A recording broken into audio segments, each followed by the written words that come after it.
Counter-Narrative News, bringing you an episode inspired by the following comments from Peggy Jean Connor, who herself is a really interesting member of the grassroots black resistance in Mississippi, helping to lead the Mississippi Democratic Freedom Party, which was like a radical offshoot of the Democratic Party, really in contention with it, in counter opposition with it, aligned to the radical black grassroots militancy of that time and the tradition there associated with Malcolm X. Anyway, to the comment of Peggy Jean Connor in relation to Adam Clayton Powell Jr., who was a person on the kind of radical wing of the Democratic Party in Harlem through the 50s and 60s. He worked often with Malcolm X at the grassroots, but Adam Clayton Powell Jr. is very much a kind of a sophisticated, more middle-class career politician. So Peggy Jean Connor reflects on Adam Clayton Powell Jr. Meeting Fannie Lou Hamer. To the clip and then some comments.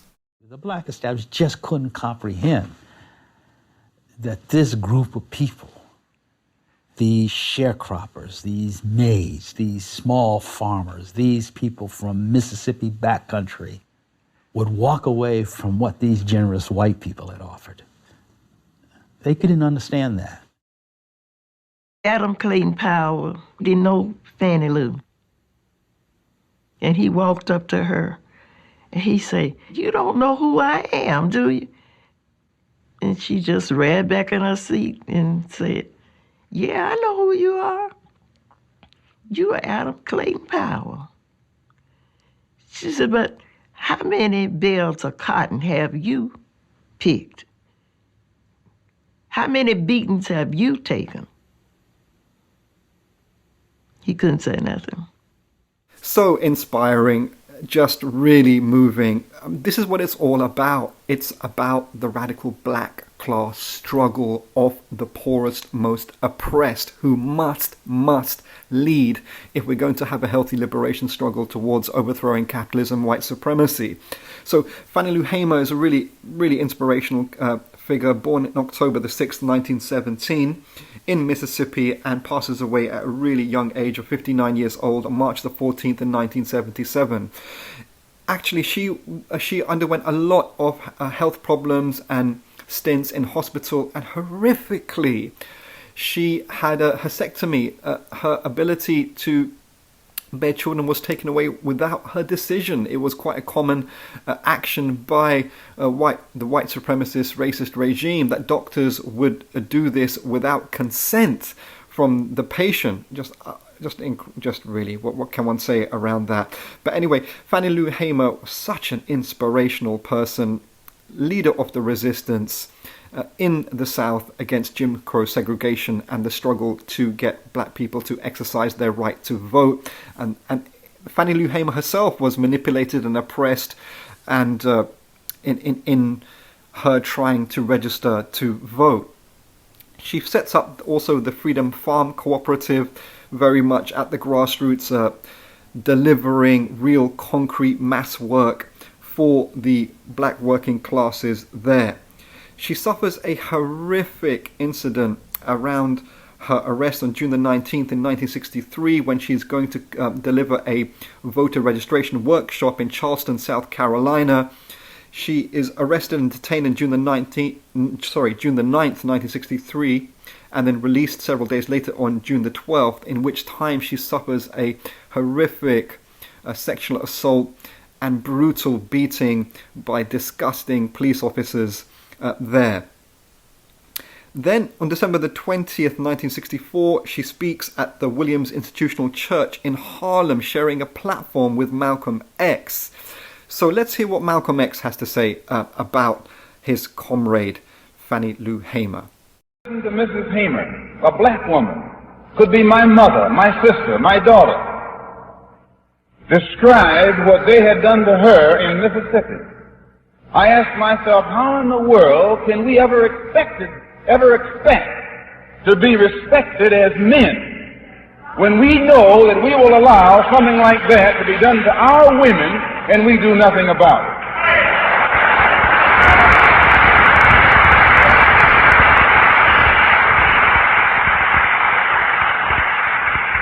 How can you and I be looked upon as men with black women being beaten and nothing being done about it? Black children and black babies being beaten and nothing being done about it. No, we don't deserve to be recognized and respected as men as long as our women can be brutalized in the manner as that this woman described and nothing be done about it, but we sit around singing, "We shall overcome."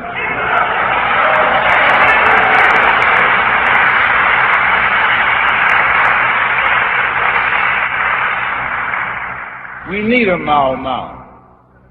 If they don't want to deal with the Freedom Democratic Party, then we'll give them something else to deal with.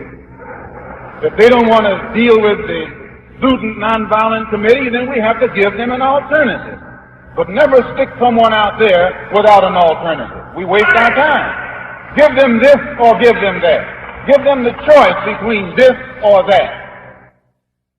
So you can see there Malcolm X very much militantly in solidarity and unity with Fannie Lou Hamer. Also, we have to mention Robert F. Williams of the black resistance and leadership in North Carolina, in the South, in this similar period in the late 50s.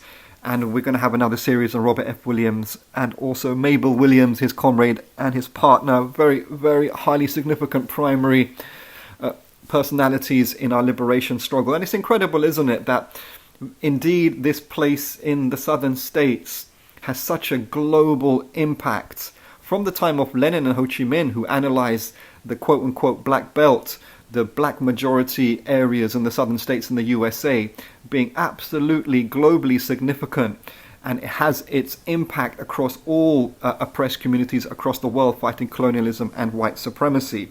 We're going to finish off with this clip of an interview with Fannie Lou Hamer, and it just really speaks to all these points. And just salutations to the great revolutionary ancestor, which is Fannie Lou Hamer. We are at your feet and inspired with you, and will continue to be so going forward, generation by generation. See, Mississippi is not actually Mississippi's problem. Mississippi is America's problem. Because if America wanted to do something about what has been going on in Mississippi, it could have stopped by now. It wouldn't have been in the past few years between 40 and 50 churches bombed and burned. You see, and this lead me to say, all of the burning and bombing that was done to us and the houses, nobody never said too much about that, and nothing was done. But let something be burned, by a black man, and then, my God, you see, the flag is drenched with our blood. Because you see, so many of our ancestors was killed because we have never accepted slavery. We had to live on it, but we've never wanted it. So we know that this flag is drenched with our blood. So what the young people are saying now, give us a chance to be young men, respected as a man. As we know, this country was built on the black backs of black people across this country. And if we don't have it, you ain't gonna have it either, because we gonna tear it up. That's what they saying. And people ought to understand that. I don't see why they don't understand that. They know what they've done to us. All across this country, they know what they've done to us. This country is desperately sick. And man is on the critical list. I really don't know where we go from here.